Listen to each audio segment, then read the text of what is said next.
آج کی حد تک ایک جملہ صرف حضرت امام محمد باقر علیہ السلام کے لیے کہ 3.5 برس عمر ہے، اور یہ وہ موقع تھا کہ جہاں خود امام سجاد کا بولنا کئی حوالوں سے مناسب نہیں تھا۔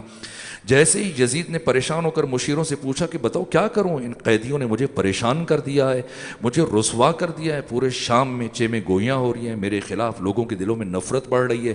تو ان مشیروں میں سے بعض نے مشورہ دیا کہ تمہارے لیے کون سی بڑی بات ہے، یہ چند قیدی ہیں، چند بچے ہیں، چند خواتین ہیں، ان میں ایک مرد ہے، تم انہیں قتل کر سکتے ہو کسی بھی طرح سے، کوئی مشکل نہیں ہے۔ جیسے یہ سنا تو اب امام سجاد خاموش ہیں، لیکن حضرت امام محمد باقر 3.5 سال سن اور آگے بڑھ کر یزید سے خطاب کیا۔ واقعاً رسیوں میں جکڑے ہوئے ہیں، بھوکے اور پیاسے ہیں، کربلا والوں کی پیاس عاشورہ میں ختم ہو گئی ہے، لیکن یہ اسیر کب تک پیاسے رہے کوئی نہیں جانتا۔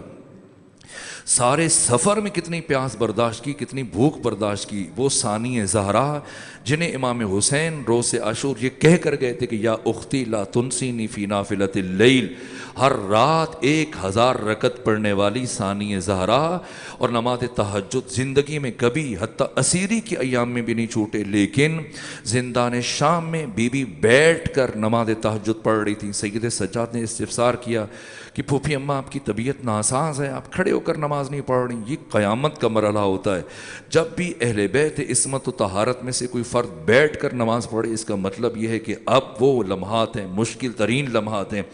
امیر المومنین نے آخر وقت تک ضرب لگی ہوئی تھی، اس کے باوجود کوشش کی کہ کھڑے ہو کر نماز پڑھے۔ سورہ امام محمد باقر نے جیسے یہ سنا تو اپنے بابا کی طرف اجازت طلب نگاہوں سے دیکھا، چونکہ نائب امام ہے۔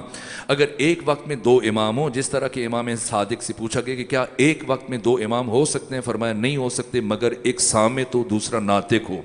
اب اگرچہ کہ امام محمد باقر علیہ السلام بھی امام ہے، اور امام بچپنے سے امام ہوتا ہے، لیکن اب امامت سید سجاد کی ہے، اور امام سجاد یہ بات نہ کرے۔ اگر امام سجاد یہ بات کریں تو دشمن کہ امام سجاد یہ بات نہ کرے، اگر امام سجاد یہ بات کریں تو دشمن کے ہاتھ میں یہ ذریعہ بن جائے گا کہ وہ امام سجاد کو شہید کر سکتے ہیں۔ اس لیے امام محمد باقر علیہ السلام نے اجازت طلب نگاہوں سے سید سجاد کی طرف دیکھا، اور امام سجاد نے گویا کہ اجازت دی تو اب امام محمد باقر آگے بڑھے۔ کہا یزید یعنی 3.5 برس کا بچہ 3 بر اعظموں کے حکمران سے اس طرح سے گفتگو کر رہے، آگے بڑھ کر کہہ رہے ہیں یزید نہ خلیفۃ المسلمین جیسے دنیا کہہ رہی ہے، امیر المومنین کہہ رہی ہے، یہ یزید کا کروفر ہے۔ آج آپ یزید سے نفرت کرتے ہیں، یزید مرد آباد کہتے ہیں، یزید سے اپنی نفرتوں کا اظہار کرتے، لیکن اس زمانے میں چلے جائیے جہاں پر خاص و عام ہر ایک یزید کو امیر المومنین سمجھتا ہے، خلیفۃ المسلمین سمجھتا ہے۔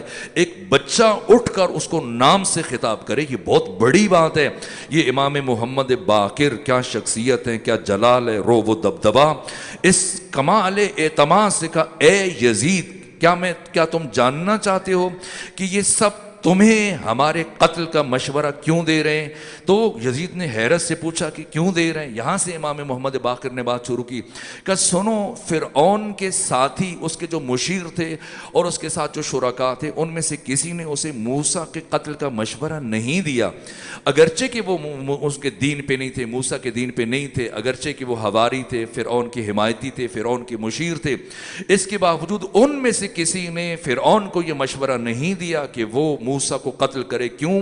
اس لیے کہ اگرچہ کہ وہ کافر تھے، لیکن ان میں سے کوئی ایک بھی حرامزادہ نہیں تھا، لیکن چونکہ یہ جو تمہیں مشورہ دے رہے ہیں محمد و آل محمد کے قتل کا مشورہ صرف وہ دیتا ہے جس کی ولادت ناپاک طریقے سے ہوئی ہو۔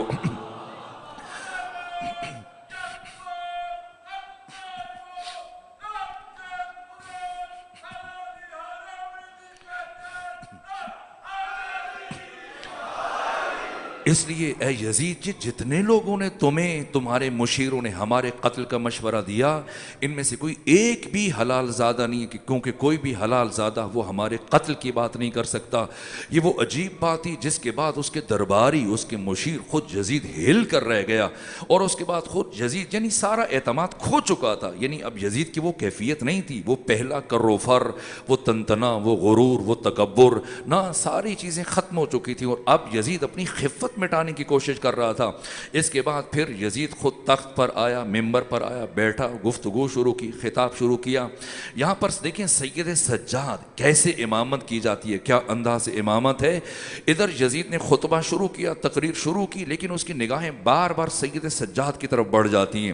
باقی حاضرین کو کم دیکھتا ہے، باقی شرکاء کو، سامعین کو، نمازیوں کو کم دیکھتا ہے، اور سید سجاد کی طرف زیادہ بار بار مڑ کر دیکھتا ہے۔ جب مڑ کے دیکھتا ہے تو امام سجاد تسبیح گھما رہے ہیں، دانے کے اوپر دانہ گرا رہے ہیں۔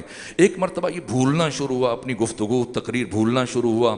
اس کے باوجود پھر کوشش کرتا اپنی گفتگو کو ربط دینے کی، پھر بات آگے بڑھاتا، پھر بھول جاتا، یہاں تک ایک مرتبہ گھبرایا اور گھبرا کے کہتا ہے کہ اے علی زین العابدین، کیوں آپ میری گفتگو نہیں سن رہے، کیوں میری تقریر نہیں سن رہے؟ جب سب میری باتیں سن رہے تو آپ کی بھی سننی چاہیے۔ تو امام سجاد نے کہا یزید میں تمہاری بات سن رہا ہوں، تمہاری گفتگو سن رہا ہوں۔ کہا کب آپ میری بات سن رہے ہیں؟ آپ تو تسبیح پڑھ رہے ہیں۔ فرمایا نہ، میں تسبیح نہیں پڑھ رہا، میں تمہاری باتیں سن رہا ہوں۔ کہ میں نے خود دیکھا ہے کہ آپ دانے کے اوپر دانہ گرا رہے ہیں، تسبیح پھیر رہے ہیں، تو پھر آپ کیسے میری گفتگو سن رہے ہیں؟ کہ میں خود واضح سی بات ہے کہ ایک وقت میں دو کام نہیں کیے جا سکتے۔ امام نے فرمایا نہ، ہرگز ایسا نہیں ہے جو تو سمجھ رہا ہے، میں تمہاری گفتگو سن رہا ہوں۔ کہ اگر سن رہے ہیں تو تسبیح کیوں پھیر رہے ہیں؟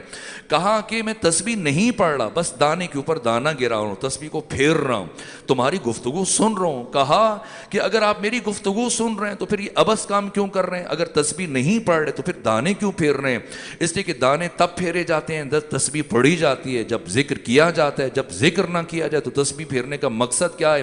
یہ عبث کام ہے، اضافی کام ہے، آپ ایسے کیوں کر رہے ہیں؟ تو امام نے فرمایا اے یزید، شاید تمہیں پتہ نہیں ہے کہ یہ تسبیح جو میرے پاس ہے یہ عام مٹی کی نہیں ہے، اس تسبیح کو میں نے اپنے بابا حسین کی قبر کی مٹی سے بنایا ہے، اور اس تسبیح میں یہ خصوصیت پائی جاتی ہے کہ اگر انسان اس کے دانوں کو حرکت دے اور زبان سے ذکر نہ کرے تب بھی یہ دانے خود خدا کی تسبیح کرتے ہیں، خود خدا کی حمد بیان کرتے ہیں۔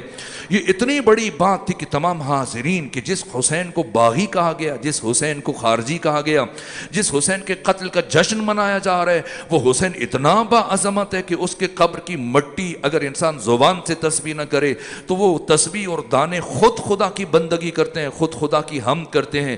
اس بات کے بعد یزید اس قابل نہ رہا کہ وہ اپنی بات کو آگے بڑھا سکے، اپنی گفتگو کو آگے بڑھا سکے۔